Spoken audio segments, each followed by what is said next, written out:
Algo. Correcto, yo se los pedí al pastor Jesús Rivera si era posible que te pudieran hacer host porque hay unas imágenes que tienes para compartir, Jesús.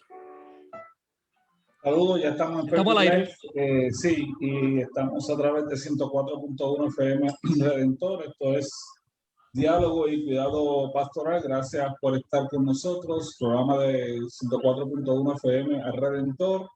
Estamos contentos de estar nuevamente con ustedes en un programa más de Diálogo y Cuidado Pastoral. Estamos pidiendo en este momento ya que se mire y escríbele a Jonathan para que entonces haga lo que estabas queriendo hacer sobre lo del host. Saludamos a la audiencia de 104.1 FM Redentor a través de nuestra frecuencia en todo Puerto Rico, 104.1 FM, norte, oeste, sur, toda la isla de Puerto Rico cubierta por la frecuencia del 104.1 FM Redentor. Y saludamos a los que se conectan a través de la plataforma de Facebook Live de 104.1 FM Redentor. Estamos con ustedes en este domingo. Son las 7 en punto en la noche y hoy es domingo 1 de agosto. Wow, pasa el tiempo, ya estamos en agosto y estamos con ustedes, un grupo de compañeros ministros para un programa más de diálogo y cuidado pastoral. Estamos excusando al pastor Moisés Román en esta hora que se encuentra disfrutando de unas merecidas vacaciones, así que esperamos que el Señor le siga bendiciendo y que le dé renueve sus fuerzas, ¿verdad?, en este proceso de descanso para que pueda continuar haciendo el trabajo que hace el pastor Moisés Román acá en Puerto Rico. Igualmente está el pastor Abner Meléndez, que también está disfrutando también de unas merecidas vacaciones, así que esperamos también que el Señor le ayude, que pueda concluir sus vacaciones con mucha fuerza para poder seguir hacia adelante. Esperamos que el pastor Iván de la Torre pueda conectarse en cualquier momento a nuestro programa. El pastor Iván de la Torre entiendo que se encuentra en la ciudad de Orlando. El pastor Iván está, esta semana comienza la convención mundial del Concilio de las Asambleas de Dios allá en Orlando, Florida. Así que esperamos que el Señor les ayude, les cuide, les bendiga y sobre todas las cosas les proteja, ¿verdad? Todos estos queridos hermanos de la Convención de las Asambleas de Dios, que el Señor esté con ellos, ¿verdad? En el estado de la Florida, donde sabemos que la condición de COVID se está resurgiendo, ¿verdad? Y que se está levantando muy fuerte esta ola ahí en la Florida, pero sabemos que el Señor les va a ayudar. Saludos, licenciada y pastora Vanessa Álvarez, bienvenida a Diálogo y Cuidado Pastoral. Saludos, Jesús, saludos al otro Jesús y saludos a nuestro invitado esta noche. Una bendición como siempre, un placer estar con ustedes. Gracias por sacar tu tiempo para estar con nosotros. El pastor Jesús Semidey. Así bienvenido, es. Pastor. Muchas gracias, querido compañero, pastor Jesús Rivera, reverenda Vanessa Álvarez, al doctor Jules Martínez y a todos los hermanos y hermanas, amigos y amigas que se vinculan con nosotros en esta experiencia de diálogo y cuidado pastoral esta noche, 1 de agosto. Sin lugar a dudas, una experiencia interesante esta noche. El tema que se va a estar mirando y trabajando, sin lugar a dudas, es un tema muy importante para la formación del carácter teológico de cada uno de nosotros sobre la cristología. Es importante que ustedes estén ahí y es importante también que desde ya ustedes puedan compartir esta transmisión con otros y otras.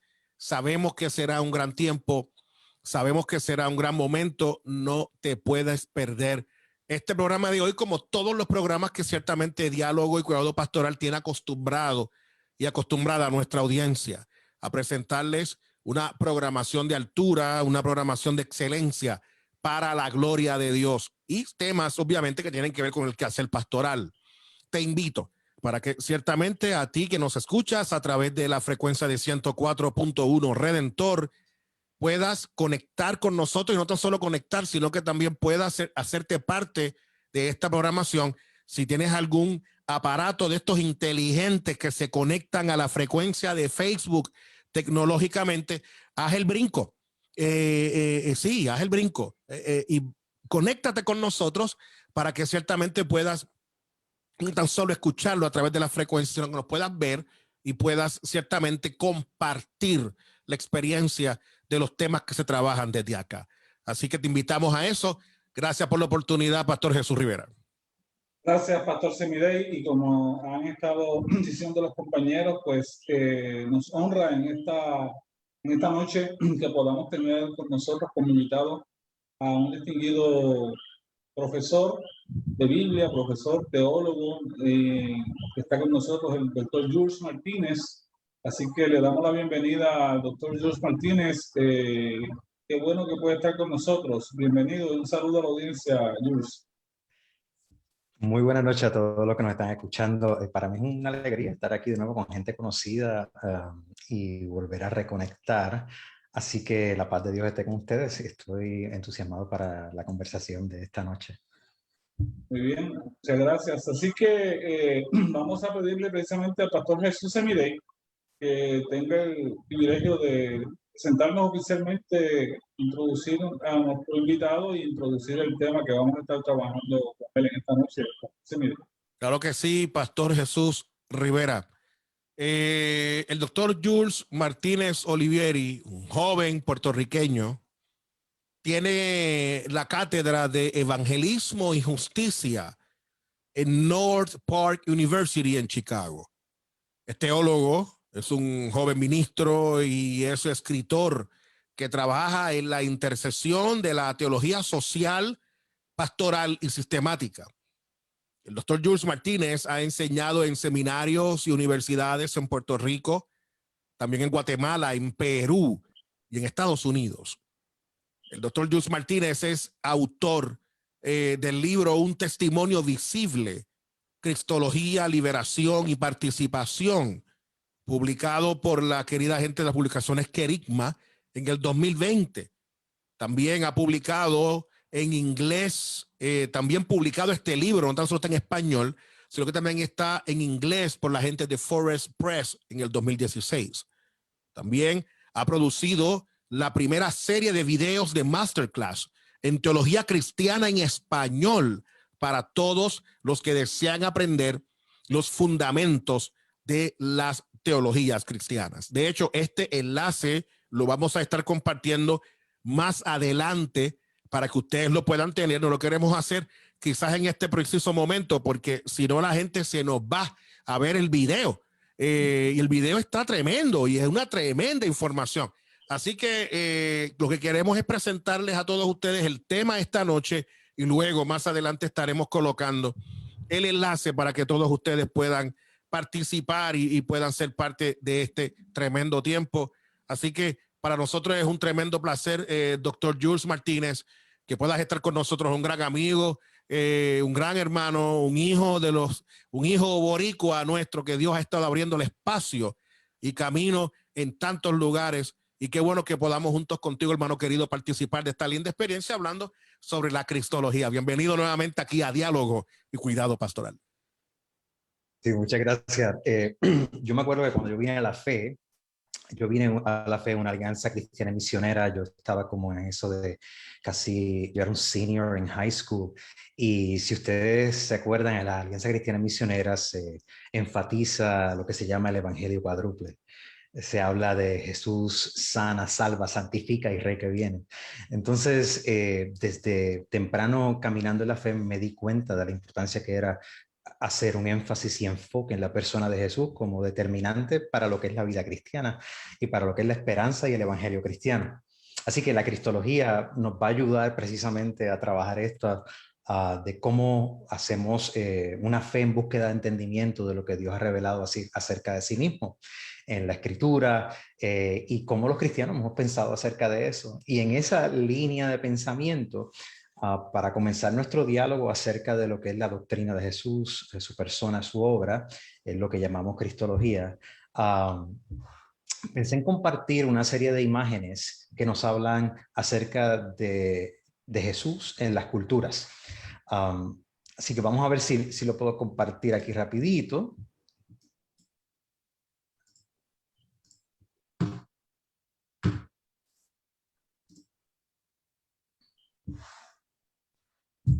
Miren a ver si... Sí, se está viendo bien. Se ve muy bien.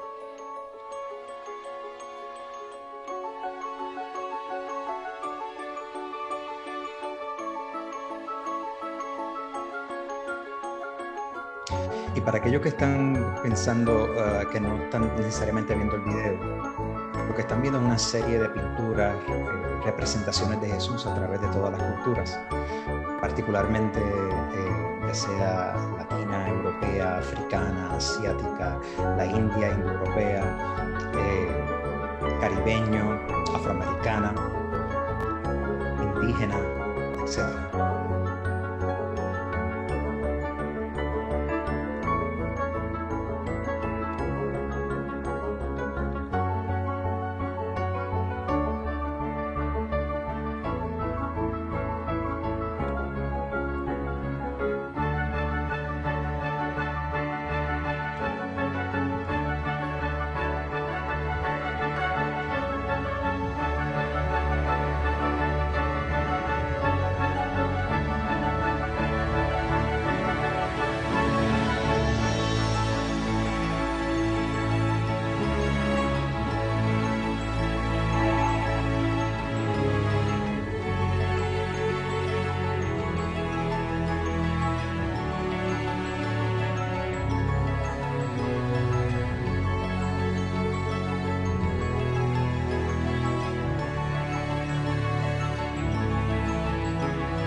Como tuvieron oportunidad de ver, vemos toda una gama de representaciones acerca de Jesús a través de todas las culturas y usualmente nosotros estamos familiarizados con alguna que otra. Yo crecí viendo en paredes de mis familiares en las casas a Jesús con el corazón ardiente, ¿verdad? El Sagrado Corazón. No sé si a ustedes le ha pasado también, pero cuando usted mira todo este tipo de representaciones, nos damos cuenta cómo nosotros, particularmente la tradición cristiana, todos los cristianos en diferentes culturas estamos tratando de concebir cómo es aquel que confesamos que es Salvador y cómo se acerca a quienes somos nosotros. Y usted recordará que no es un asunto nuevo.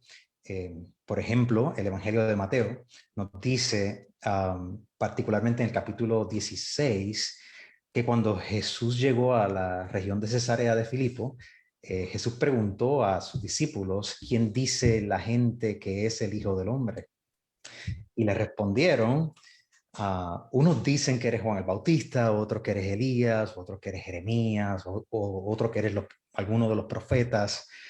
Y en ese momento pues sale Simón Pedro y dice, está listo para responder. Jesús entonces le dice a ellos, pero ¿quién ustedes dicen que soy yo? Y Simón, Pedro, le dice, tú eres el Cristo, el Hijo del Dios viviente. Ahora, si estamos pendientes de la historia, nosotros no debemos de perder de vista que los discípulos realmente contestaron a Jesús con un poco de tacto pastoral. Es decir, ellos no le dijeron a Jesús que algunos piensan que él es un mentiroso, un blasfemo, un borracho, etc. Ellos le dijeron las cosas chéveres. No, eres un profeta, otros dicen que eres como Elías, etc. O sea, que lo cogieron suave con Jesús en ese sentido. Parece que no se atrevían a decirle las cosas más fuertes quizás, pero la pregunta que los discípulos tenían para Jesús seguían siendo, o sea, que Jesús tenía para sus discípulos sigue siendo relevante para nosotros. ¿Quién dice la gente que soy yo? ¿Quién dices tú que soy yo? Ahora, teniendo eso en mente, ¿qué reacciones piensan cuando vieron todas estas representaciones en el arte a nivel de diferentes culturas acerca de la persona de Jesús?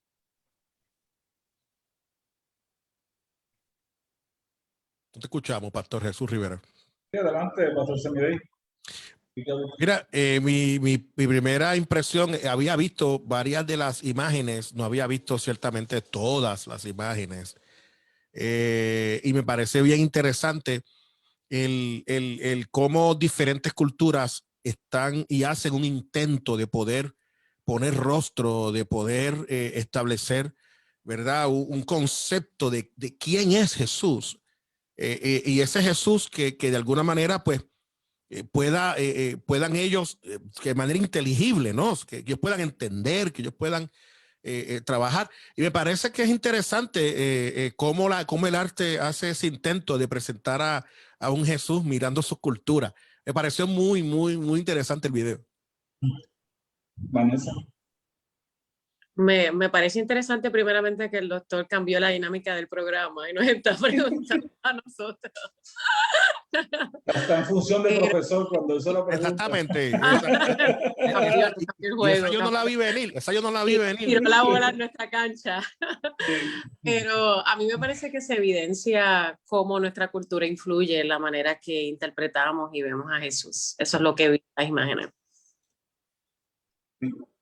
Parece sí interesante cada una de estas imágenes y cómo la creatividad, ¿verdad?, del ser humano se puede poner poner su imaginación en función para precisamente proyectar según la cultura, ¿verdad? Me parece que este punto es el que debemos quizás explicar un poquito, doctor Jules Martínez, cómo podemos distinguir las ideas, el pensamiento de la cultura versus el Jesús de la Biblia, el Jesús de los evangelios. Y me parece que por ahí quizás podamos caminar un poquito. Claro que sí, y eso es el pie forzado que nos permite ver este tipo de imágenes, porque nos hace preguntar quién es Jesús.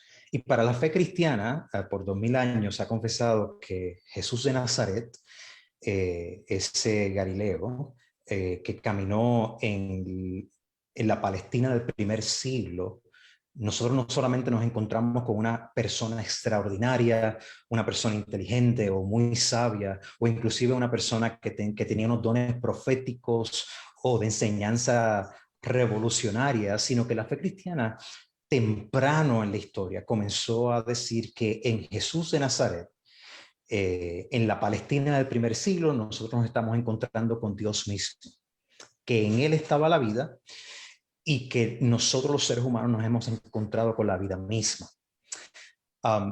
Ahora, el hecho de que nosotros podamos decir eso hoy día es por la proclamación y el tomar el evangelio y pasarlo de generación a generación, anclado en el testimonio de la Escritura por 2000 años. Sin embargo, siempre tenemos la tentación de nosotros recrear a Jesús de Nazaret, confesado como el Hijo de Dios, el Cristo que quita los pecados del mundo, el Salvador, estas imágenes poderosas bíblicas, y tendemos la tendencia a muchas veces ajustarlo de acuerdo a nuestras propias preferencias.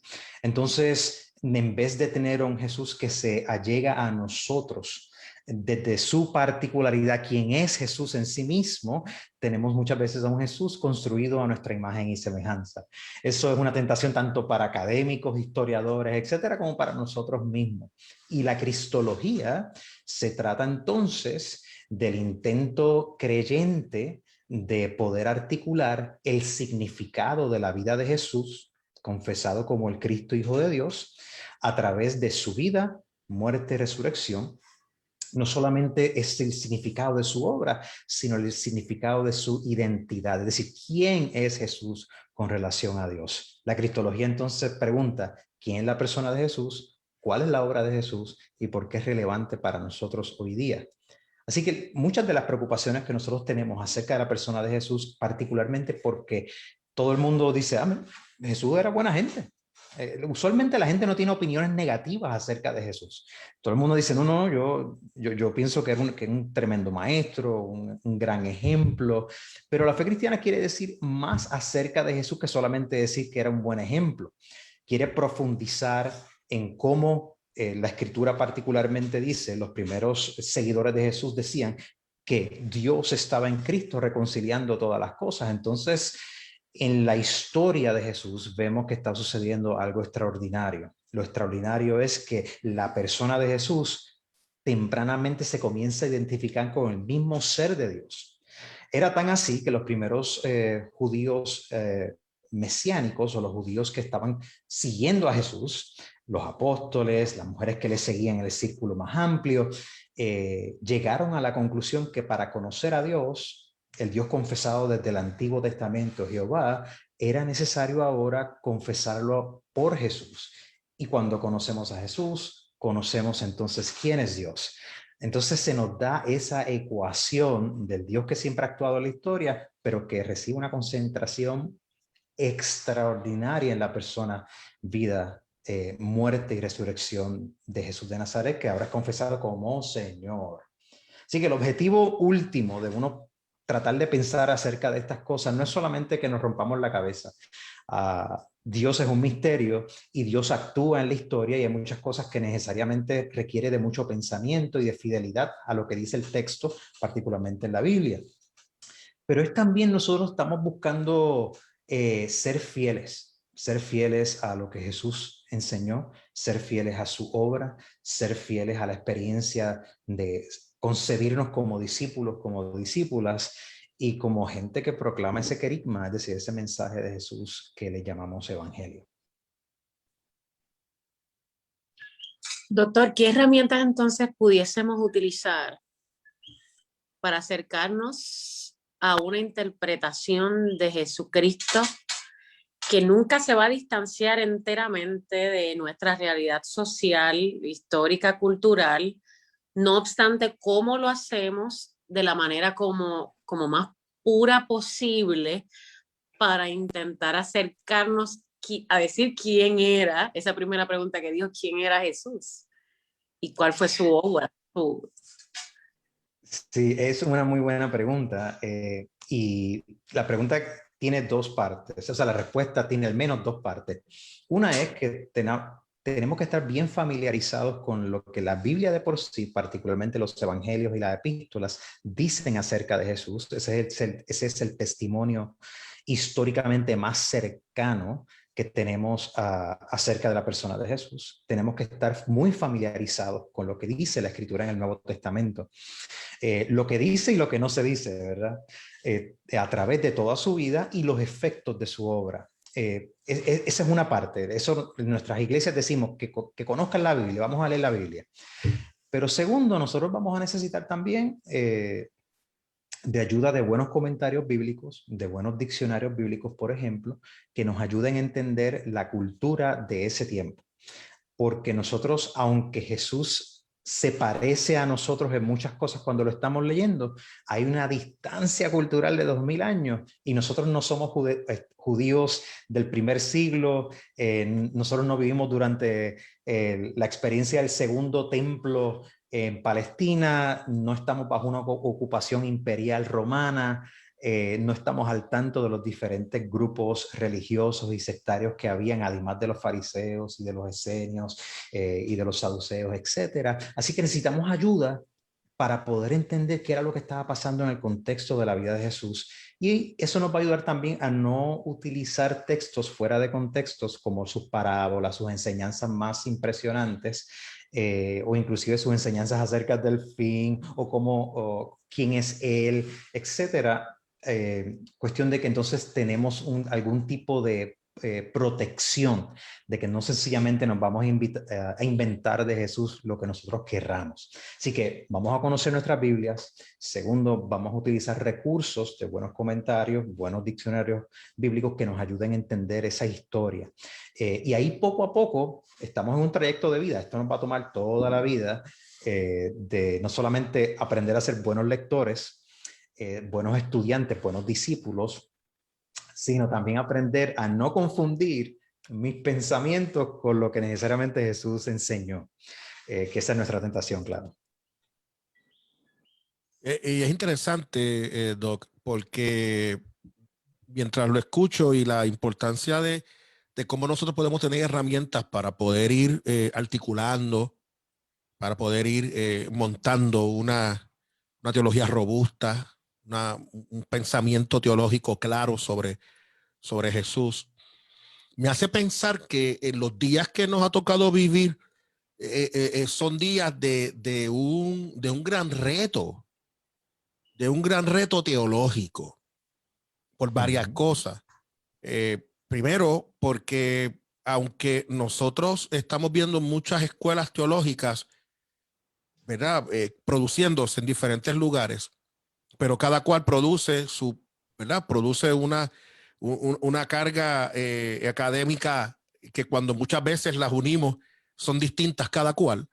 Casi que cada cual de alguna manera va montando su propia experiencia teológica y tenemos muchos hablando sobre la experiencia de Cristo, haciendo mención de Jesús, a la misma vez dentro de un mundo que cada vez más es un mundo más secular, que de alguna manera mira hacia otras partes que no sea la vida de Jesús.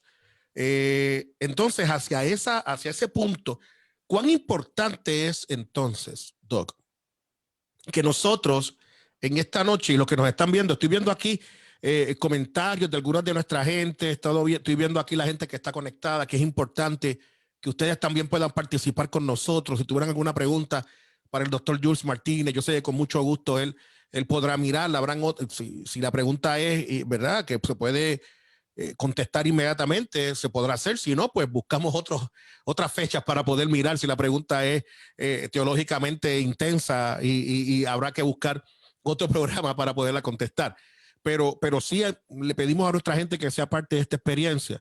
Pero Doc, en medio de toda esta experiencia, ¿verdad?, que estamos experimentando y viviendo, ¿cuán importante es que la experiencia pastoral, y en este caso, este programa es Diálogo, Cuidado Pastoral, los pastores y las pastoras puedan tener más que un discurso, un planteamiento teológico robusto sobre la experiencia de Jesús? La pregunta tiene muchas dimensiones y yo, pues, como pastor que fui por 17 años, la viví en carne propia.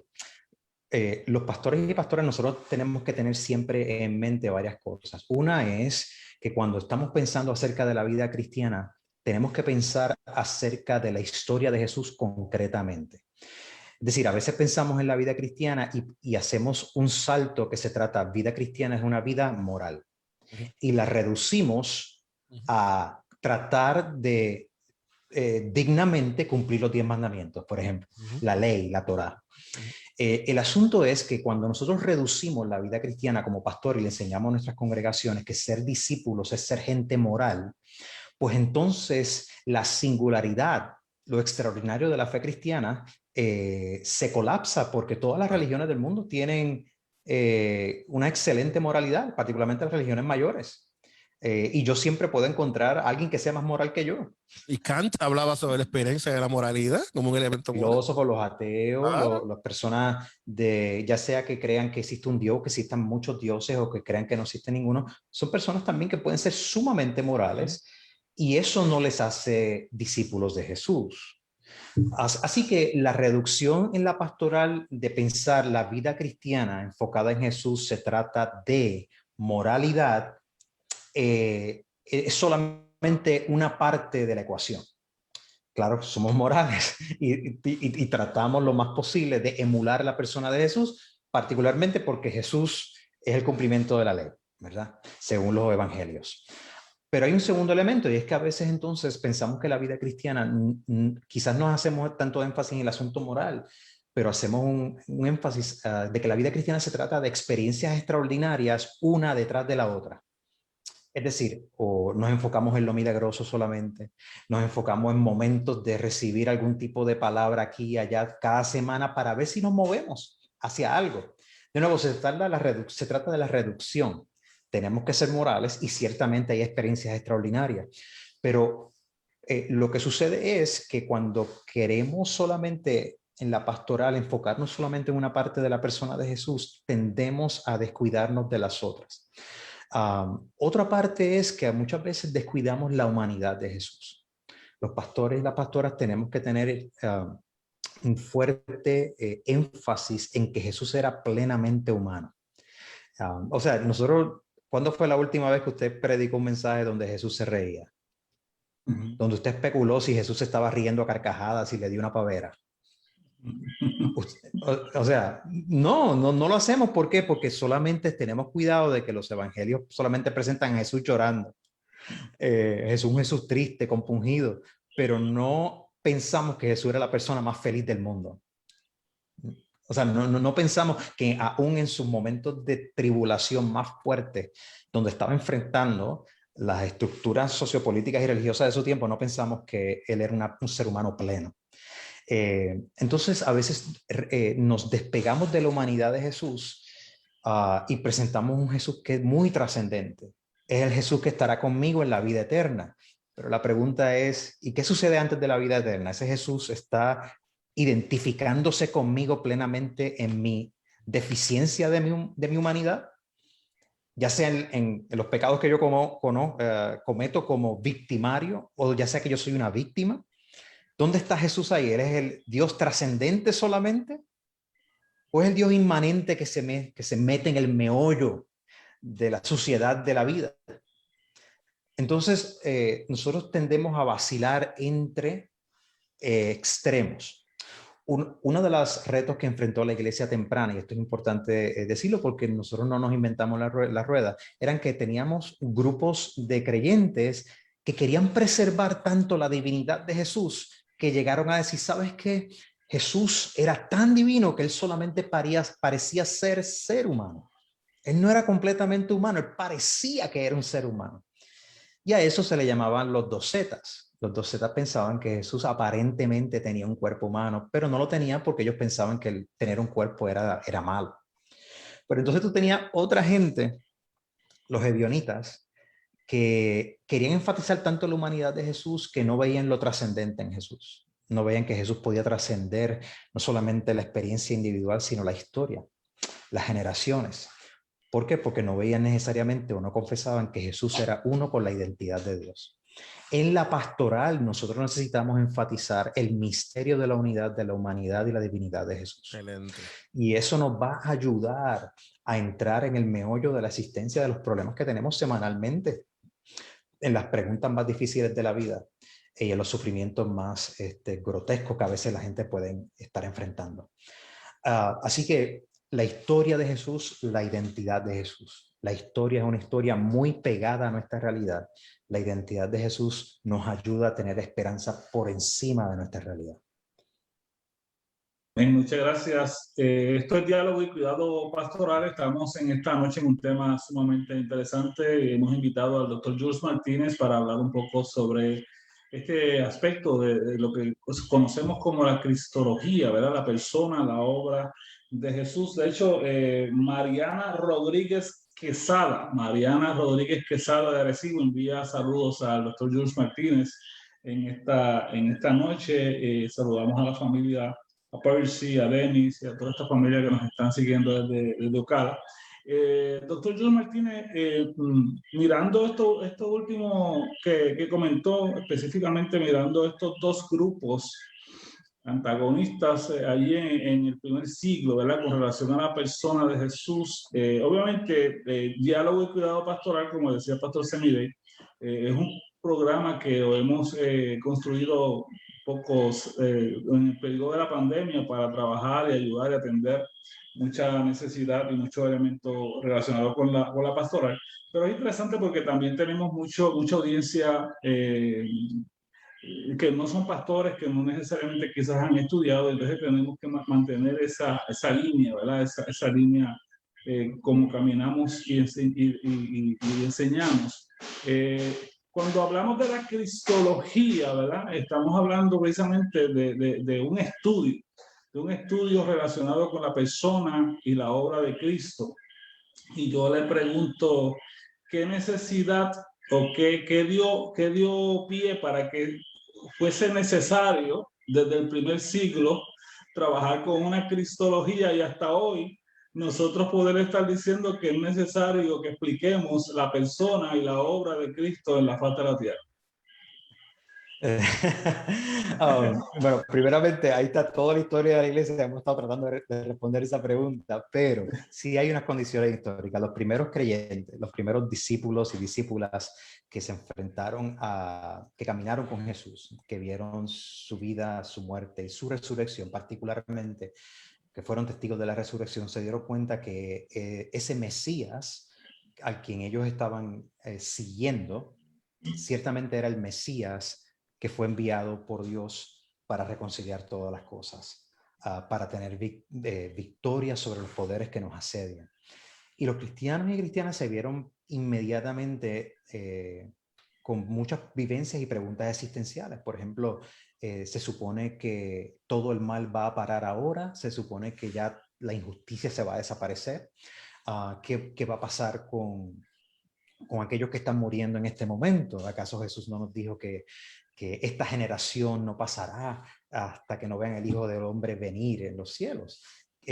Inmediatamente se enfrentaron a retos donde personas estaban diciendo, pues mira, yo pienso que Jesús fue extraordinario, pero él no era un hijo de Dios, él no era divino, él era como si acaso como un tipo de Dios mitológico, como un tipo de Hércules, una mezcla entre divino y humano. Nosotros le diríamos ahora que sería como un tipo de Avenger de Marvel. Entonces, las primeras preguntas fuertes que tuvieron los creyentes fueron los que los impulsaron a pensar cómo articular lo que está pasando en Jesús de Nazaret, su identidad y su obra, a la luz de estas preguntas que tiene la gente. Así que gran parte de lo que sucedió al principio es que se encontraron diciendo, en la vida de Jesús nosotros vemos la identidad de Dios. Y los cristianos y cristianas se comenzaron a identificar que Jesús tenía una unidad con Dios que era extraordinaria, que nadie más gozaba de ese tipo de unidad. E inmediatamente, cuando Jesús tiene la experiencia de la resurrección y la ascensión, los creyentes entonces comenzaron a recibir retos. Eran una ultra minoría en el contexto del primer siglo, era una ultra minoría bajo el Imperio Romano. Había muchos ataques. La primera pregunta es: ¿Jesús es todo Dios, pero no era humano? ¿O Jesús era humano, pero no era Dios? ¿O Jesús no era ninguno de los dos y era una mezcla? Todo eso comienza a darle motivo a la iglesia temprana para pensar qué es lo que decimos con relación a lo que está pasando en el Evangelio de Jesús. Ahí es donde vienen las primeras grandes preguntas y ahí es donde vienen los esfuerzos de decir, ok, vemos que Jesús es uno con Dios, que se identifica con el Dios del Antiguo Testamento. Vemos que Jesús asumió las prerrogativas divinas, las acciones divinas, y a la vez vemos a Jesús que habla de Dios como su Padre y nos invita a nosotros a ese tipo de relación familiar. Este tipo de eventos es lo que comienza a ayudar a los cristianos a pensar cómo comunicamos esto a nivel transcultural. En el libro de los Hechos nosotros nos encontramos con los creyentes yendo de Jerusalén, esparcidos a diferentes partes del Imperio Romano, compartiendo las buenas noticias. Un gran ejemplo de esto lo vemos en Hechos capítulo 17. Vemos al apóstol Pablo, que había tenido una experiencia de conversión, es llamado Saulo de Tarso. Saulo de Tarso era una persona religiosa, un experto en la ley, fariseo de fariseos. Tuvo una experiencia donde Jesús resucitado se le aparece, le dijo que lo estaba persiguiendo a él mismo cuando estaba haciendo ese tipo de persecución para los discípulos. Saulo de Tarso se convierte, vemos que Saulo entonces lo llevan eventualmente a que conozca a los discípulos, básicamente los 11 discípulos, los 12 discípulos que están en Jerusalén. Ellos no le creían al principio lo que ellos estaban viendo, le tenían miedo. Pero Saulo entonces recibe esta visión de poder ir a gentiles, es decir, a personas que no eran judías, sino de todas las naciones. Básicamente, toda aquella persona que no se consideraba judía se le decía gentil. Así que en Hechos capítulo 17, él está haciendo un esfuerzo de comunicar el Evangelio de Jesús a una audiencia politeísta, una audiencia de filósofos, de socráticos, aristotélicos, neoplatónicos, todo este tipo de escuelas. Si usted tomó humanidades en la universidad o se acuerda de algo de lo que leyó quizás en grado 2 en la high school, y él comienza a hacer un esfuerzo de decir, oye, veo que hay muchos dioses, veo que hay muchos templos y hay muchas insignias dedicadas a diferentes dioses, veo un monumento a un dios que no tiene nombre, y él comienza y les dice, yo veo que ustedes son gente muy religiosa, veo que ustedes son gente espiritual, pero veo que tienen este monumento a un Dios no nombrado, que no tiene nombre. Permíteme compartir de qué se trata. Nota que entonces en ese pasaje el apóstol Pablo no comienza hablando de Jesús directamente. Él comienza hablando de que existe un Dios creador del cielo y de la tierra, de lo visible y lo invisible, que es diseñador de la vida. Él apela a las intuiciones religiosas que ellos ya tenían para entonces hacer un puente y llegar a la persona de Jesús. Los primeros intentos de hacer entonces cristología, es decir, dar razón de por qué pensamos que en la persona de Jesús encontramos la misma acción de Dios y la identidad de Dios, lo encontramos en el Nuevo Testamento, como en Hechos capítulo 17. En ese sentido, es muy interesante el ejemplo que estás planteando, precisamente en tiempos en donde filosóficamente hay una secularización, una serie de ideologías, una serie de corrientes filosóficas. Y es interesante que se plantea precisamente cómo el apóstol Pablo se acerca desde el lenguaje filosófico para presentar a la persona de Jesucristo. ¿Cómo pudiésemos atemperar, cómo pudiésemos llevarlo a nuestra realidad, el tender este puente para poder hablar de un Jesús que en un idioma o de alguna forma que una cultura que se está tornando cada vez más polarizada y secularizada pueda entenderlo sin secularizar a Jesús, que ha pasado, que corremos el riesgo también. ¿Cómo presentamos este evangelio? Y incluso él sabemos que dice, o sea, si tengo que convertirme en judío, lo hago, con tal de que pueda. Y hace el contraste también de mencionar el vehículo que le plació a Dios utilizar es la locura de la predicación. Son tantas cosas que se mezclan para poder entonces presentar a Jesús desde a una audiencia que lo pueda entender desde su realidad social, filosófica, económica y tantas otras áreas. Déjame aprovechar para decir, doctor Jules Martínez y Vanessa, precisamente Omar Soto recoge también la misma pregunta que está planteando la licenciada Vanessa Álvarez. Dice, entonces, aparte a lo básico que ya se conoce en nuestra cultura, ¿cómo podríamos entonces presentar a Jesús el Cristo en nuestro contexto y tiempo actual? Así que adelante, doctor Jules Martínez. Sí, excelente pregunta. El doctor, quisiera añadir, ahorita mencionaste que entonces, hablando del Dios trascendente y divino, a veces perdemos el hablar del inmanente, el hablar del Jesús presente, y a veces descuidamos a ese Jesús. También quisiera que quizás dieras un ejemplo de cómo esto está pasando y qué partes de la totalidad de lo que fue Jesús quizás estemos descuidando en los altares. Así que son esas dos preguntas sencillas. Casi nada. Sí, bueno, quizás haciendo, tomando la segunda como primera para entonces volver. Sí, cuando nosotros pensamos que el Evangelio de Jesús primariamente se trata o predicamos de tal forma que parece que estamos vendiendo un ticket al cielo, un ticket hacia la eternidad, y que el comienzo de la vida cristiana y el término quo de la vida cristiana es cuando alguien pasa y hace una oración de confesión, estamos reduciendo el Evangelio a solamente lo trascendente. Y estamos operando con una gran dicotomía. Estamos dividiendo y pensando, lo más importante aquí es la salvación del alma. Cuando nosotros utilizamos ese tipo de lenguaje, estamos siendo más platónicos que cristianos. Porque en el Nuevo Testamento, y de hecho en toda la Escritura, este lenguaje de salvación del alma no aparece así. Cuando se habla del alma, en hebreo, nefesh, por ejemplo, o en griego, pneuma, que se traduce también como espíritu, etc.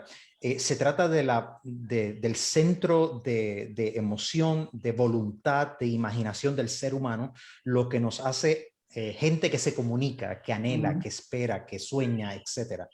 No lo hace como una separación de que somos una máquina y que tenemos un fantasma dentro y estamos como como ¿cómo se dice?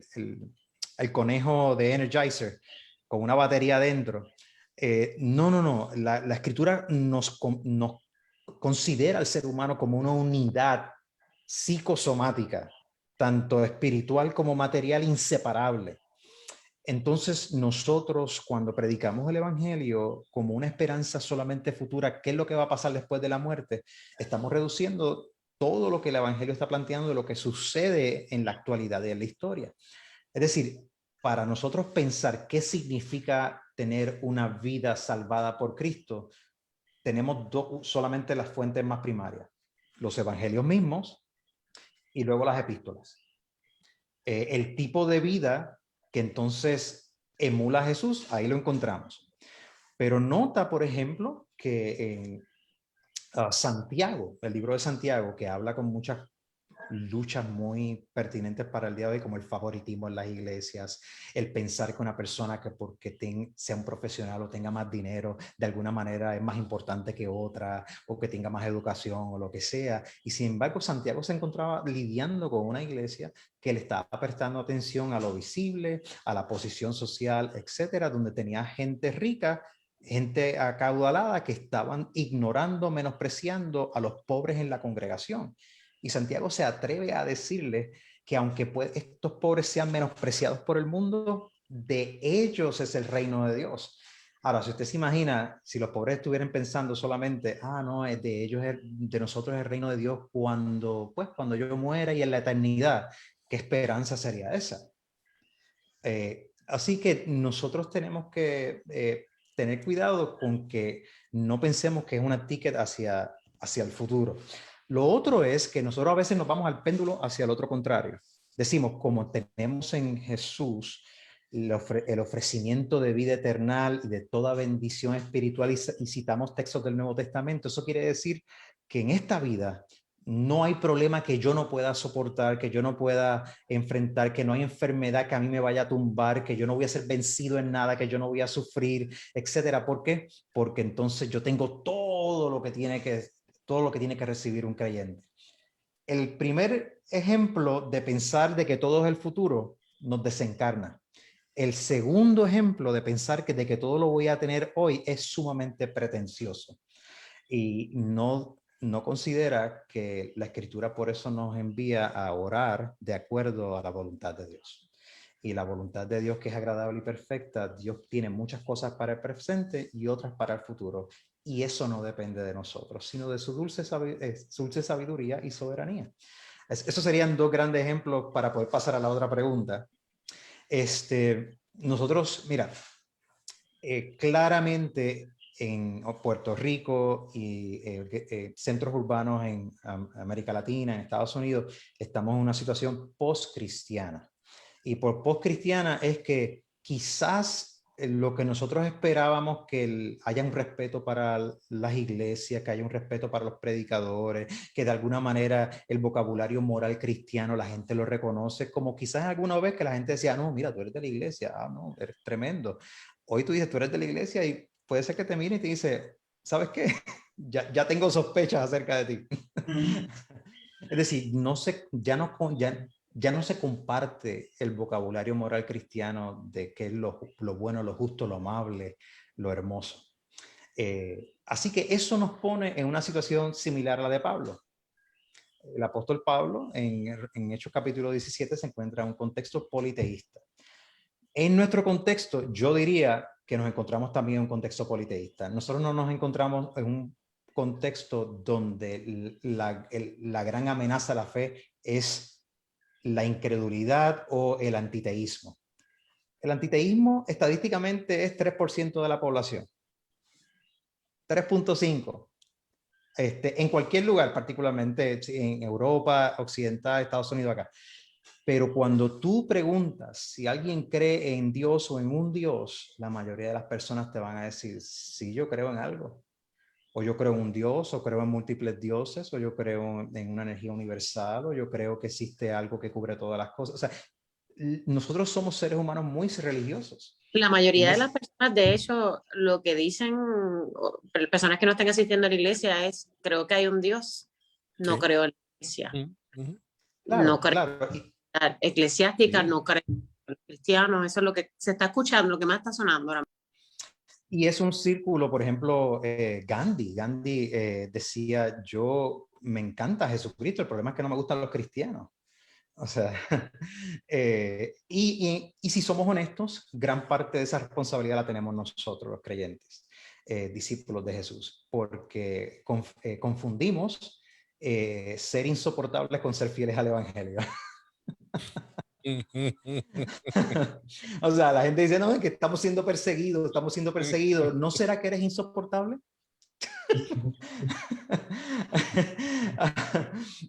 Pero también tenemos los retos donde sencillamente, como desde el primer siglo hasta ahora, la proclamación del Evangelio va a traer un contraste, va a traer un choque con relación a diferentes visiones de mundo. Y eso es una realidad. Así que ya sea a nivel religioso, político, social, nosotros tenemos una proclamación del Evangelio que es contraste. Jesús habló de que su evangelio es la proclamación de que el reino de Dios se ha acercado. Así que nosotros podemos tener un ejemplo de Pablo. ¿Pablo qué hizo? Reconoce que hay un politeísmo en la cultura greco-romana. Mucha gente cree en diferentes dioses. Quizás hay algunos que creen 20 y otros que creen 2 o 3. Reconoce eso. Segundo, aunque Pablo se presenta en el libro de los Hechos como triste por esa realidad de tantas religiones, que él entiende que los están separando de la verdad del único Dios verdadero, aunque él cree que es una tristeza para él no los ataca.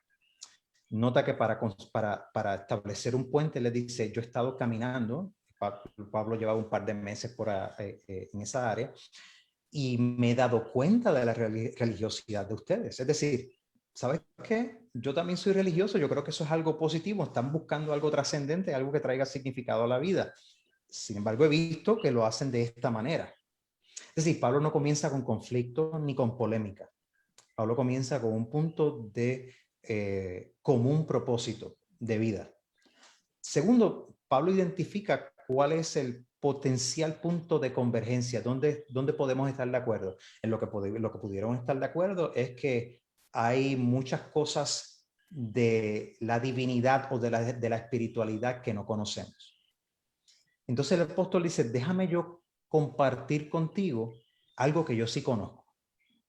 Te voy a hablar de aquel monumento que tú dices al Dios desconocido, yo te voy a decir quién es ese Dios. Tercero, Pablo no presume que las personas saben de la historia de Jesús.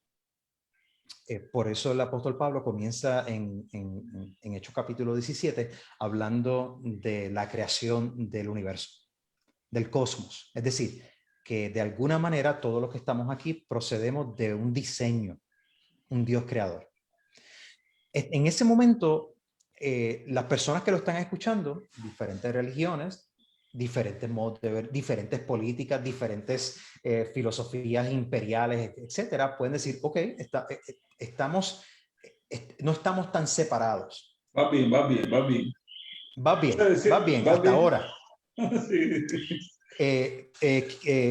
Cuarto, nota que Pablo, para poder comunicar en ese contexto, él conocía muy bien los filósofos y los poetas que ellos mismos estaban leyendo. En este caso, él habla y dice, y le cita categóricamente, como dice uno mismo de sus poetas, es decir, los poetas eran filósofos y los filósofos eran poetas.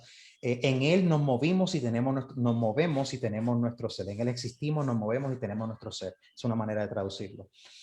Es decir, que la audiencia se siente respetada porque él se tomó el tiempo de conocer inclusive algunas de las personas que filosóficamente ellos más atesoran, ¿verdad? Luego el apóstol Pablo, luego de establecer unos puntos de convergencia, de espiritualidad, de mostrar interés en lo que ellos están leyendo, en lo que ellos están diciendo, comienza poco a poco a redirigir la atención a la historia de Jesús. Nota que nosotros hoy día, cuando pensamos en evangelizar, usualmente no hay mucha distinción entre evangelizar y hacer proselitismo. Evangelizar, a veces muchas personas piensan que mi tarea es convertir a la gente a una manera específica en que yo exprese la vida de Jesús y el llamado a la salvación. Cuando mi intención es convertir a gente, yo me vuelvo un proselitista. Pero cuando yo comienzo a decirle, mira la historia de Jesús, y ciertamente me encantaría que tú pudieras ver tu vida en la historia de Jesús, hay un cierto despego donde yo permito que Dios sea el que tome esa historia y la localice en la vida de la persona. Entonces, Pablo hace eso. Pablo dice, déjame contarte algo de la historia de Jesús. Y comienza la historia de Jesús, pero a medida que él siga poniendo más específico sobre los eventos de la vida de Jesús, los filósofos que estaban en el agora en ese momento se están dando cuenta que por implicación, si esto es verdad, otras cosas entonces estás diciendo que no son verdad. Y ahí el apóstol llega a la muerte y a la resurrección de Jesús. ¿Y qué ocurre? Pues hay una respuesta hostil de algunos de los que están allí. Otros piensan decir, tú estás hablando tontadas, tú te tienes que ir de aquí, etcétera. Pero sin embargo, el reporte de Lucas en el libro de los Hechos es que unas personas también importantes del agora, de ese lugar de compartir ideas, vinieron a poner su confianza en Jesús de Nazaret, confesado como el resucitado. Entonces tú puedes pensar que razonablemente que parte del argumento de Pablo y por qué algunas personas respondieron a él es que ellos veían que en la persona de Jesús las preguntas más importantes de la vida fueron respondidas, mientras que otros consideraron que no. Mira, yo creo que eso es un tremendo modelo para el día de hoy, pero requiere de atención, requiere de empatía, requiere de establecer relaciones genuinas.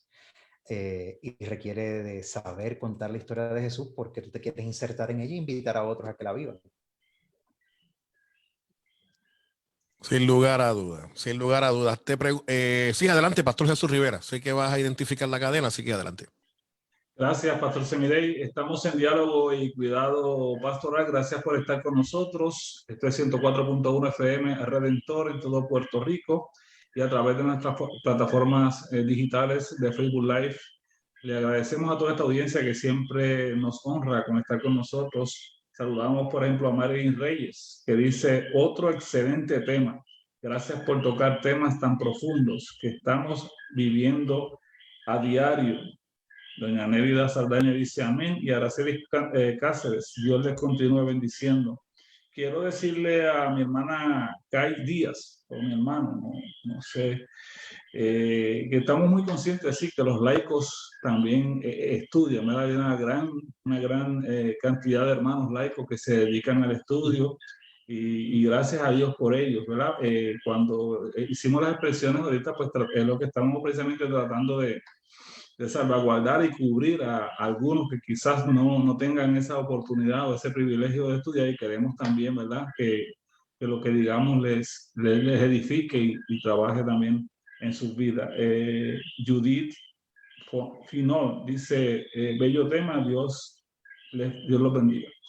Permítame identificar, esta es WERR-FM, Vega Alta, Caguas, San Juan, 104.1 FM Redentor, la primera cristiana de Puerto Rico, y estamos en diálogo y cuidado pastoral. Tenemos en esta noche a un distinguido invitado, el doctor Jules Martínez, un distinguido puertorriqueño que ha dedicado su vida al estudio de las Sagradas Escrituras, al estudio profundo y serio de las Escrituras, hasta llegar a su doctorado, y ha sido pastor por muchos años, trabajó muchos años aquí con la Alianza Cristiana y Misionera en Puerto Rico, y a su vez enseñó y sigue enseñando en el Seminario Teológico de Puerto Rico, ¿verdad?, de la Alianza Cristiana y Misionera, y también está enseñando en los Estados Unidos, así que nos honra que este distinguido líder de la iglesia, líder joven, que Dios ha bendecido, que Dios ha capacitado, que Dios ha levantado un puertorriqueño más para resaltar y levantar el Evangelio de Jesucristo, y que lo puede hacer en todos los niveles, puede bajar hasta el nivel donde pueda alcanzar, ¿verdad?, al que no tiene ningún conocimiento bíblico teológico, pero también puede ir mucho más allá. y estar dentro de la cátedra de gente muy conocida, ¿verdad? En los Estados Unidos. Así que agradecemos el privilegio, Jules, que nos concedes de estar con nosotros en este tiempo y sacar tu tiempo para estar aquí desde tu residencia. Así que adelante, Pastor Jesús Semide. Claro que sí. Gracias, querido amigo. Te pregunto al doctor Jules si nos quedan, si tiene todavía algunos minutos más con nosotros. ¿Lo podemos hacer, hermano mío? Qué bueno. Sí. Mira, sin lugar a dudas, esta noche ha sido y es una de esas noches donde nos sentimos que podemos estar dentro de un seminario aprendiendo elementos y refrescando y haciendo, ¿verdad? En tu caso, como nuestro invitado, teniendo unas aportaciones tan profundas y tan poderosas. Sin lugar a dudas, dentro de tu alocución, has dado ciertamente unos toques a lo que literalmente son las raíces más profundas de lo que vive la iglesia en Puerto Rico y de lo que muchas veces es el discurso, por lo regular, que escuchamos, como por ejemplo el concepto de la vida eterna, cuando hablabas ahorita sobre, ¿verdad? Esto de nosotros simplemente mirar al futuro y la vida eterna, o aquellos que, ¿verdad? Ese elemento pretencioso de obtenerlo todo acá en la tierra. Y cuando te escucho y veo este elemento para que pareciera, ¿verdad? Y como una dicotomía en cuando lo miramos, me gustaría entonces, sin ánimo de tratar de establecer un paradigma o un elemento como una panacea, pero sí ciertamente poder establecer por un momento, Jules, ese cristiano maduro en términos cristológicos, con un pensamiento cristológico maduro. ¿Cómo piensa, cómo actuaría teniendo en cuenta las palabras anteriores que tomamos, ¿verdad? Y que hiciste referencia sobre el discurso de muchas veces hacemos de la vida eterna o de lo presentioso que pudiéramos ser? Pero ¿cómo sería entonces este individuo, este hombre, esta mujer, con una estructura balanceada, cristológica, clara? ¿Cómo sería? Sí, ¿verdad? Y aquí es donde nosotros vemos que como creyentes, y no importa en qué parte del caminar de fe tú te encuentres, la tentación es hablar de aquellas cualidades de madurez que se acercan más a aquellas cualidades de madurez que ya yo tengo. Entonces identifico esas como que esas son cristianas. Así se ve un cristiano maduro. Ahora, puede ser que sí, pero mi mente usualmente va en varias direcciones. No es que yo solamente me pasa esto, lo he aprendido del testimonio de la vida de la iglesia a través de los siglos. Número uno, una vida cristiana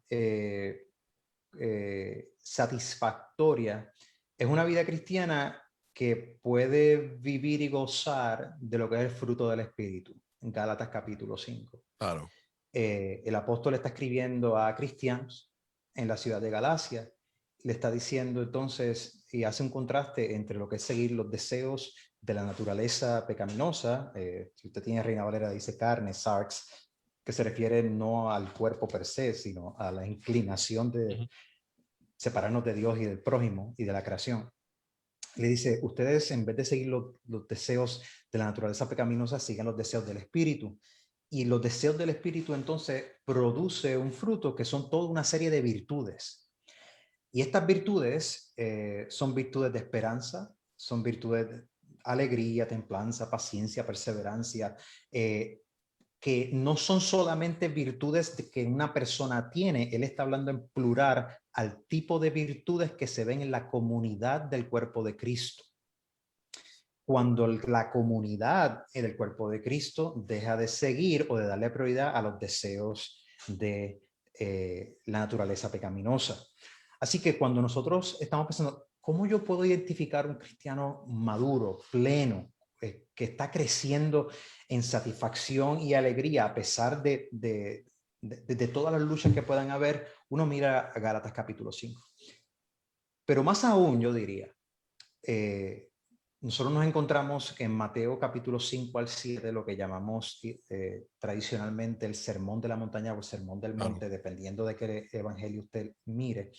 Pero encontramos lo que se llaman las bendiciones o las bienaventuranzas. Bienaventurados los pobres en espíritu, porque de ellos es el reino de los cielos, dice el evangelio de Lucas, o el evangelio de Mateo va a comenzar bienaventurado. Perdóname, el evangelio de Mateo dice pobre espíritu, el de Lucas dice bienaventurados los pobres, porque de ellos son el reino de los cielos. Las bienaventuranzas de Jesús son presentadas realmente como el tipo de vida que evidencia que el reinado de Dios está cerca y presente. Entonces, cuando nosotros nos visualizamos como bienaventurados, ya sea en la pobreza espiritual o en la pobreza donde esperamos que Dios intervenga, bienaventurados en la búsqueda de justicia, bienaventurados en la búsqueda de paz, bienaventurados en ser fieles en la proclamación del evangelio, etcétera. Cuando nosotros miramos esa constitución del reino, pues mira, tenemos grandes marcas ahí de lo que es una comunidad madura en Cristo. Y rápidamente nos damos cuenta que es una tarea de vida, que no es que yo llego en un momento. Muchas veces pensamos que yo comprendo el evangelio y entonces ahora que respondí ese llamado y ya yo sé la historia de Jesús, pues entonces me voy a graduar a cosas más complejas, más profundas, más misteriosas. Ahora háblame de las señales, que a eso es lo que me tengo que graduar ahora, porque ahora tengo la madurez para entender. La escritura en el Nuevo Testamento no presenta en lo absoluto eso. La escritura nos presenta que del evangelio de Cristo nunca nos graduamos. De las bienaventuranzas nunca nos vamos a graduar. No hay nuevos niveles. No hay otros niveles.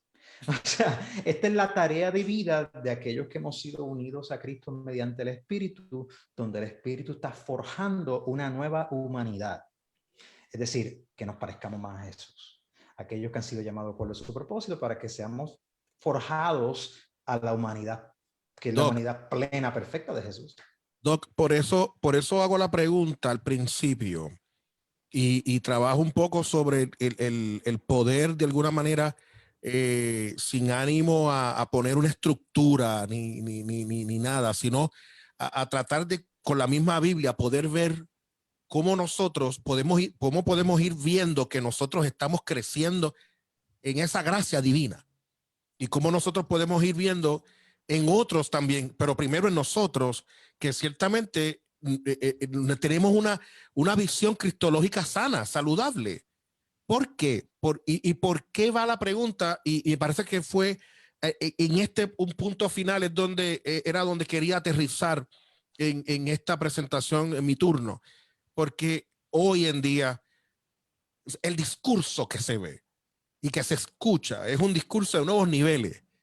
Es un discurso donde de alguna manera se presenta más la experiencia del secularismo institucionalizado en la iglesia, donde yo soy y mi estructura, o yo dentro de mi cuerpo, soy yo y mi iglesia, y los demás, pues que cada cual pueda resolver como pueda mejor hacerlo, entre otros pensamientos que de alguna manera se están hermanando en estos días. Y a mí me parece que hay que volver otra vez entonces a retomar ese discurso cristológico que a donde redunda es en el crecimiento del individuo, pero sin lugar a duda, donde va conducido ese crecimiento es en la comunidad. Es un pensamiento comunitario donde todos crecemos, donde todos afirmamos que el cuerpo de Cristo y el reino de Dios está entre nosotros. Sí. Me parece que es importante, y a mí me encanta muchísimo hablar del reino de Dios, pero eso lo podemos hablar otro día. Pero me parece que es importante el planteamiento que se está haciendo esta noche, Doc. Sí, mira, realmente a veces lo que tenemos es la lógica de los upgrades aplicados a la vida del seguimiento de Jesús. Cada año, cada 2 años sale un celular nuevo y te van a decir, este es el que tú necesitas ahora. ¿verdad? Entonces, todos los productos son, en el mundo capitalista que tenemos, todos los productos están diseñados para que su fecha de caducación sea corta, para que entonces forzarte a que entonces tú te tienes que forzar para llegar a lo nuevo. Eso de forma sumamente extraña. Y claro, esto es parte de lo que se llama el evangelio de prosperidad. De forma muy extraña, estamos transportando ese tipo de lógica a la vida del seguimiento de Jesús, donde entonces los discípulos hacemos algo por 1 o 2 años y después hay que hacer un upgrade a algo nuevo. Entonces, claro, parte de lo que está sucediendo es que hay una falta de asombro con la vida de Jesús. Hay una falta de asombro por el Espíritu Santo que forja la vida de Jesús en nosotros. Hay una falta de asombro por la obra, muerte y resurrección de Jesús. Y cuando hay una falta de asombro, pues yo tengo que buscar otras maneras de asombrarme.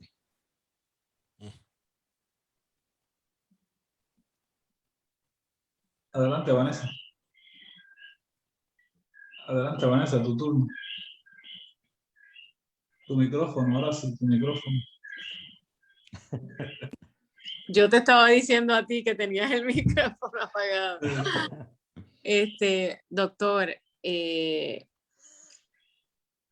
esas imágenes que vimos en un comienzo, donde hay una interpretación desde distintas culturas, es un fenómeno que se da igualmente en nuestras teologías. A veces no es tanto quién es Jesús, sino qué parte de Jesús nos conviene para probar nuestra teología personal. A veces hay muchas teologías que, por ejemplo, van a presentar solamente en la perspectiva de la justicia social de Jesús y pareciera empobrecer distintas áreas. ¿Cómo podemos crecer en presentar de una manera más holística quién era Jesús? Incluso comentó sobre las parábolas al principio. Es uno de los lugares más que se dice que más malas interpretaciones hay, porque tenemos un Jesús que tenía un fin de hablarle a la persona y dentro de su cotidianidad. Entonces es imposible hablar de las parábolas sin conocer la cotidianidad. ¿Qué era la masa con levadura que aquella mujer? Que solamente la mujer, porque en aquel momento histórico el hombre no bregaba con eso. Entonces también tenemos el ángulo de una interpretación que está ajena a todas las circunstancias, pero sí hay una interpretación intencional. ¿Cuál Jesús me conviene? Me conviene para yo probar mi punto. Y creo que tiramos y jalamos de la persona de Jesús para entonces solamente ajustarlo a nuestro discurso y nuestra manera de ver y de pensar que la gente debe vivir o dejar de vivir. ¿Qué nos puede decir sobre eso? Sí, yo creo que aquí yo me nutro bastante de los padres y madres de la teología latinoamericana, donde hay 2 preguntas que pueden organizar la manera en que nosotros pensamos acerca de Jesús y la misión de la iglesia. Número 1, ¿por qué matan a Jesús? Y la segunda pregunta es ¿por qué muere Jesús? Parecen como si fuese la misma pregunta, pero no es la misma pregunta. ¿Por qué matan a Jesús? Lo matan a través de una ejecución política, consecuencia de su naturaleza profética, sacerdotal y real de su mensaje. Fue una amenaza para el establecimiento religioso de la época. Jesús fue acusado de conspirar en contra del templo, de acuerdo a Marcos 14, por ejemplo, de ser un blasfemo, de reclamar el título de rey de los judíos. Y estas acusaciones se intensifican, se convierten en el motivo de crearle falsos cargos. En última instancia le hacen el cargo de blasfemia religiosa, a partir del cual las autoridades políticas como Pilato lo mandan a ejecutar, porque los judíos no tenían autoridad en ese momento para ejecutar a nadie. Jesús muere porque sus enseñanzas directamente desestabilizan a aquellos que son poderosos. Él explícitamente llega a las masas, a los desposeídos, a los marginados, a las mujeres, a los niños, y llama a los poderosos a arrepentimiento sin pelos en la lengua. Sin embargo, eso es por qué matan a Jesús. ¿Por qué muere Jesús? Bueno, el significado de la muerte de Jesús también es necesariamente trascendente. Porque la muerte de Jesús no es solamente la muerte de un ser humano ordinario, de un rebelde, sino de una persona cuya vida misma es identificada con la vida misma de Dios. Como tal, el evento de la cruz, en la vida, muerte y resurrección de Jesucristo, la Escritura testifica que Dios está revelándose, salvando el cosmos.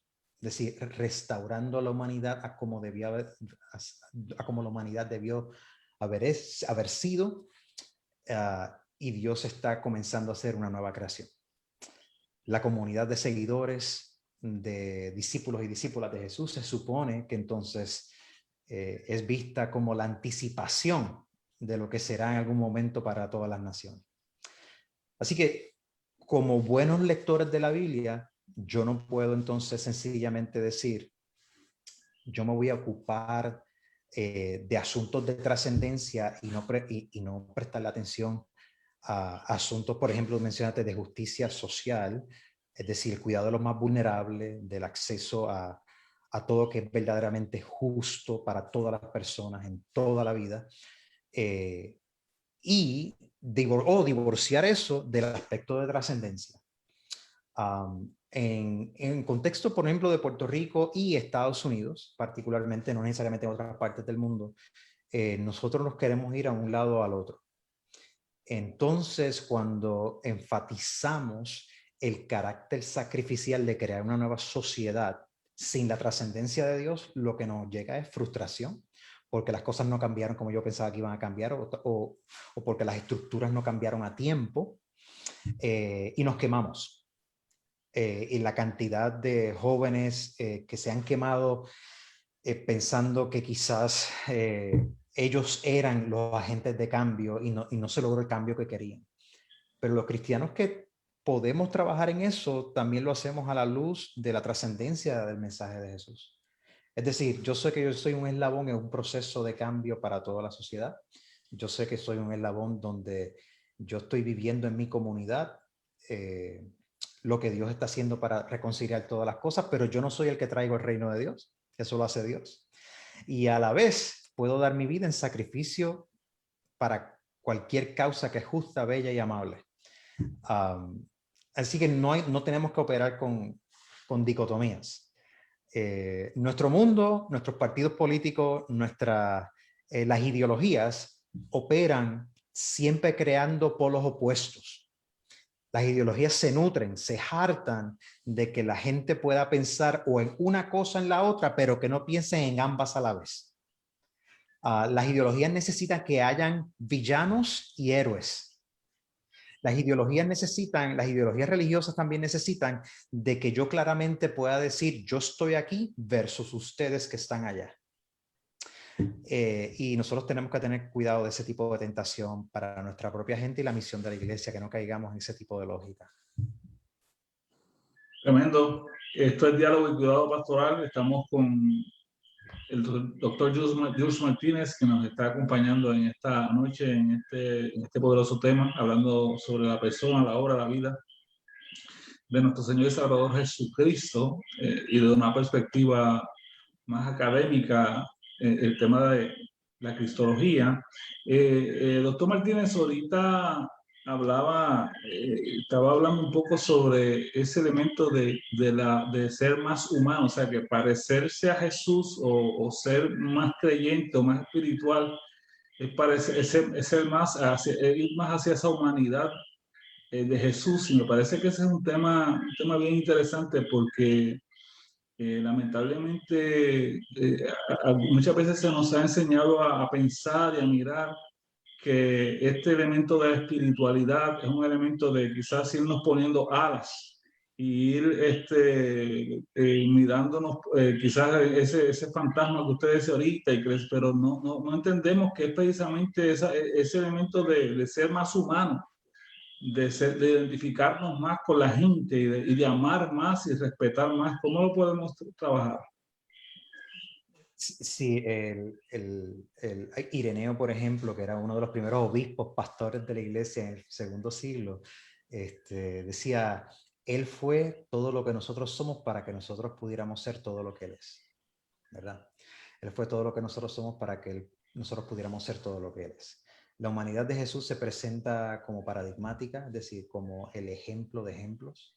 El autor de los Hebreos va a hablar de la humanidad de Jesús como aquel que se identificó con absolutamente todo, con nosotros, excepto en pecado. Y es un ejemplo concreto. De hecho, cuando el apóstol Pablo, por ejemplo, en el 1 Corintios capítulo 15, él está tratando de explicar qué es el motivo de su vida y de la fe cristiana de aquellos seguidores que están encontrándose con la proclamación de este Mesías resucitado, le dice, este es el evangelio que yo recibí. Y entonces comienza básicamente a resumir la historia de la vida de Jesús.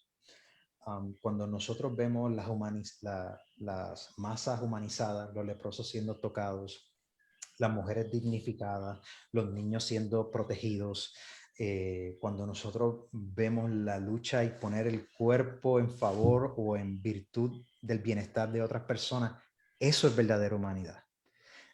Ese es nuestro ejemplo. Pero lo que sucede a veces es que nos enfocamos y pensamos que las virtudes como templanza, alegría, paz, paciencia, benignidad, que son virtudes tan metidas dentro de mi corazón y no sabemos cómo se debe ver eso con otra gente. Pues que yo no le hago daño a nadie.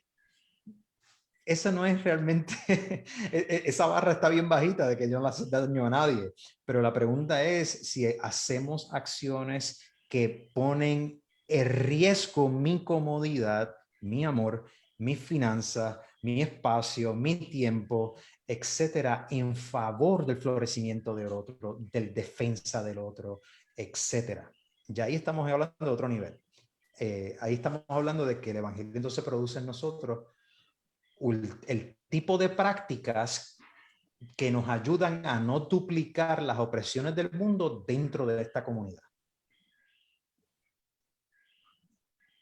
Déjame repetir eso. El evangelio produce en nosotros el tipo de práctica que nos ayuda a no duplicar que nos enfocamos las opresiones del mundo en nuestra comunidad. Lanza, alegría, paz, paciencia, benignidad, que son virtudes tan metidas dentro de mi corazón y no sabemos cómo se debe ver eso con nuestra comunidad. Jonathan, no sé si se nos coló por ahí. Benignidad, que son virtudes tan metidas dentro de mi corazón. No sabemos cómo se debe ver eso con nuestra comunidad. Jonathan, no sé si se nos coló por ahí. Que son virtudes tan metidas. Vamos a ver si no, se nos está colando otra vez. Ok, aquí estamos. Este es el diálogo y cuidado pastoral, estamos en vivo. Era para que lo recordaran. Sí.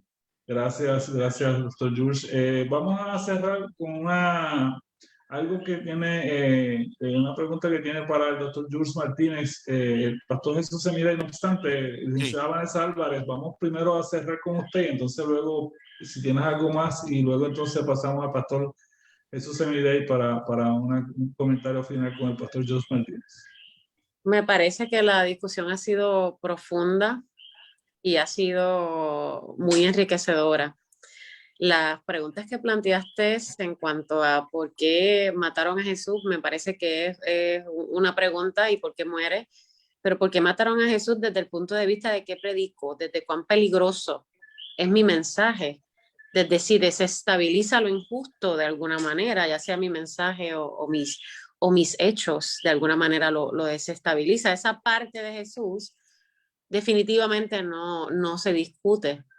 No, porque no se discute, como por muchos años no se discutió cómo Jesús dignificaba a la mujer o cómo Jesús le ordenaba evangelizar a la mujer. Básicamente desde la samaritana hasta cuando en la escena de la resurrección. Así que me parece que es un tema largo y tendido que merece todo un programa, pero muy agradecida por este tiempo y por las profundidades a las que nos llevaste en la discusión. Bien, pastor Semida, adelante. Excelente, sin lugar a dudas un programa muy interesante. Los comentarios de nuestra gente ciertamente lo validan que la información que ellos han recibido esta noche ha sido una que les ha bendecido de manera poderosa y le damos la gloria a Dios por eso. Doctor Jules Martínez, ciertamente los minutos que nos quedan, nos gustaría que también hablaras con nosotros y con todos los que están conectados, ya sea a través de la frecuencia de 104.1 Redentor o de la página de Facebook de 104.1 Redentor, sobre los masterclass, sobre estos cursos que ciertamente has estado trabajando, que son dirigidos y específicos a poder dar, ¿verdad?, ese entendimiento teológico, y que uno pueda ir poco a poco entendiendo estas experiencias teológicas iniciales que me parece que son tan importantes. Cuéntanos un poco sobre esto, querido hermano. Ya en la página de 104.1 Redentor, usted entra allí, en la página de Facebook, y usted va a encontrar ya el enlace donde usted puede de alguna manera accesar para ser parte de esta experiencia de Masterclass. Cuéntanos un poco sobre esta experiencia, doctor Jules Martínez. Sí, fui invitado por el Ministerio Seminary Now a producir la primera serie de clases magistrales en español para una audiencia general. Esto es para laicos, para líderes de iglesia, la pastoral, etcétera, donde grabé en sesiones cortas de 15 a 20 minutos introducciones a todas las doctrinas principales de la fe cristiana. Esto se hace en un formato de una producción de alta calidad, tipo película, tipo, ¿verdad?, cable TV o algo así. Y Seminary Now lo que ofrece es un tipo de servicio como si fuese un Netflix, donde uno paga una suscripción y uno tiene acceso a toda una gama de videos. El mío está diseñado específicamente para servir como escuela bíblica para adultos, educación continuada para hermanos que son líderes o que están en la pastoral, para refrescar cuáles son algunos de los temas principales en cada doctrina cristiana. Grabé sobre 20 sesiones en el enlace que está en Facebook. Pueden ver las primeras 10 sesiones, y la primera sesión está abierta. Usted puede dar clic y puede ver la sesión 1, que es una introducción a la teología cristiana. La sesión 1 dura como unos 15 minutos y usted puede tener un sabor de cómo se ve. Es el único producto de este tipo de ofrecimiento de una clase magistral a este nivel para un consumo de toda persona que quiera aprender doctrina cristiana, hasta donde yo tengo conocimiento.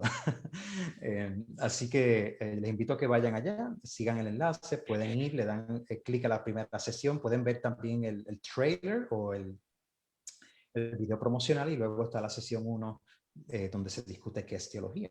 Y ahí usted decide si usted quiere asumir una suscripción, etcétera. Me parece excelente, doctor. Gracias por ciertamente estar con nosotros. Que Dios te siga bendiciendo en todo lo que estás haciendo. Sé que también estás ahora mismo, eres el único, me parece que profesor hispano en Chicago.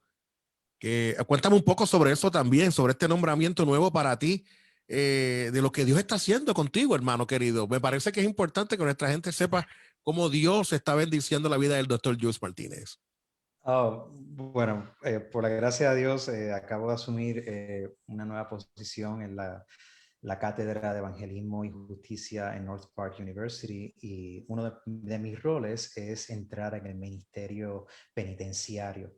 Y recientemente tuve mi primera exposición en una cárcel de máxima seguridad en el estado de Illinois, en Joliet particularmente, en donde estaba enseñando a unos 29 estudiantes que están involucrados en un programa de maestría.